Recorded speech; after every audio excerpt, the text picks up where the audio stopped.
2027ની ચૂંટણીને હવે એકાદ વર્ષ જેટલો સમય બાકી છે અને આ સાથે જ ગુજરાતમાં રાજકીય માહોલ ધીમે ધીમે બદલાઈ રહ્યો છે। નેતાઓના ગુજરાત પ્રવાસ છે તે હવે ધીમે ધીમે વધતા જોવા મળશે અને આ કડીમાં જ ગુજરાતના કેન્દ્રીય ગૃહમંત્રી અને સહકાર મંત્રી એવા અમિત શાહ છે તે ગુજરાત પ્રવાસે આવી રહ્યા છે અને તેમનો આગામી 27 ઓગસ્ટનો આ પ્રવાસ છે તે અનેક રીતે મહત્વનો બનવા જઈ રહ્યો છે। એક બાજુ અમરેલીમાં જાહેર કાર્યક્રમ તો બીજી તરફ અમદાવાદ અને ગાંધીનગરમાં ઓલિમ્પિક અને કોમનવેલ્થ ગેમ્સની તૈયારીઓને લઈને મહત્વની સમીક્ષા બેઠક અને આ બધાની વચ્ચે અમદાવાદના આંબલી બોપલમાં યોજાનારો લોક દરબાર એટલે કે અમિત શાહનો આ ગુજરાત પ્રવાસ છે તે માત્ર કાર્યક્રમ પૂરતો સીમિત નહીં રહે પણ વિકાસ, રમતગમત અને સ્થાનિક જન સમસ્યાઓ આમ આ ત્રણેય મોરચાએ મહત્વનો સંદેશ છે તે આપતો જોવા મળી શકે છે। 27 ઓગસ્ટે કેન્દ્રીય ગૃહમંત્રી અમિત શાહ છે તે ગુજરાત પ્રવાસે આવશે।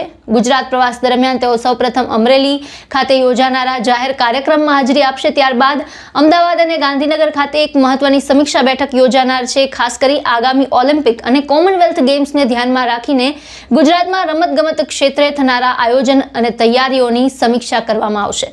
અમિત શાહની અધ્યક્ષતામાં યોજાનારી આ બેઠકમાં રમતગમત માટેની માળખાકીય સુવિધાઓ, આયોજન, આગામી પ્રોજેક્ટ્સ અને જરૂરી તૈયારીઓ અંગે સંબંધિત ઉચ્ચ અધિકારીઓ સાથે વિગતવાર ચર્ચા થવાની શક્યતા છે।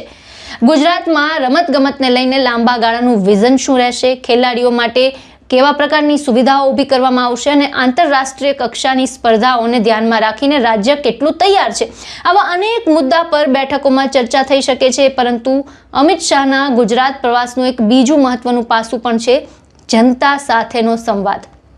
જી હા, 27 ઓગસ્ટે અમદાવાદના આંબલી બોપલ ખાતે અમિત શાહ છે તેઓ એક લોક દરબાર યોજવાના છે અને આ લોક દરબારમાં તે સ્થાનિક લોકોની રજૂઆતો સીધી સાંભળશે અને વિસ્તારની રોજબરોજની સમસ્યાઓ અંગે પણ લોકો પાસેથી માહિતી મેળવશે। ખાસ કરી હાલમાં જ જે ભારે વરસાદ થયો હતો તેના બાદ બોપલ અને ઘુમા જેવા વિસ્તારમાં જે વરસાદી સ્થિતિ સર્જાઈ હતી, પાણી ભરવાની સમસ્યાઓ બની હતી અને આ મુદ્દો છે તે ખૂબ જ મહત્વનો સામે આવી શકે છે।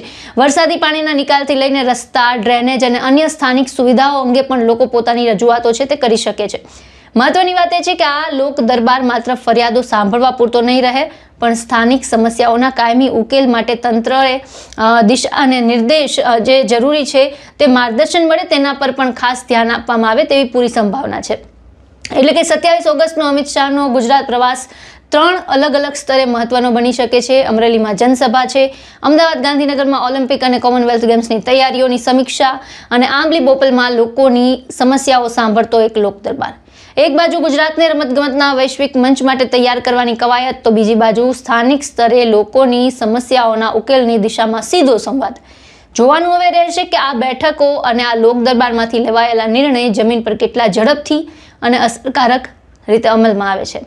ત્યારે 2027ની ચૂંટણી પહેલા અત્યારથી જ જે રીતે નેતાઓનો જમાવડો છે તે ગુજરાતમાં ધીમે ધીમે જોવા મળી શકે છે, ત્યારે આ અમિત શાહના ગુજરાત પ્રવાસને લઈને જે કાર્યક્રમ છે તેને લઈને આપના શું વિચાર છે, આપનું શું માનવું છે, અમને કમેન્ટ બોક્સમાં જણાવો અને તમામ ન્યૂઝ અપડેટ માટે અમારી સાથે જોડાયેલા રહો। નમસ્કાર।